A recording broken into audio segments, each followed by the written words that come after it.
কঠিন এক বিপদের মুখে ভারত ধেয়ে আসছে ভয়ঙ্কর এক ভূমিকম্প, যেখানে ভেঙে যাচ্ছে টেকটনিক প্লেট। যে কোনো সময় প্রলয়ঙ্কারী এক ভূমিকম্প হতে যাচ্ছে দেশটিতে।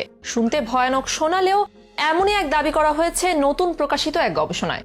বিশ্বজুড়ে যেভাবে বেড়েছে নানা ধরনের প্রাকৃতিক বিপর্যয়, সেখানে মারাত্মক এক বিপর্যয়ের নাম ভূমিকম্প। বিশেষ করে চলতি শতাব্দীতে ভূমিকম্প এবং ভূমিকম্পের ফলে সৃষ্ট সুনামির রূপ দেখে ফেলেছে পৃথিবীবাসী। যে দুর্যোগে প্রাণ হারিয়েছে হাজারো মানুষ, এমনকি অদূর ভবিষ্যতেও আরো মারাত্মক এবং ভয়ঙ্কর ভূমিকম্প আসতে যাচ্ছে বলেও ইঙ্গিত বিজ্ঞানীদের। তেমনই এক ভূমিকম্প হতে পারে এশিয়ার অন্যতম ভৌগোলিক অবস্থানের দেশ ভারতে।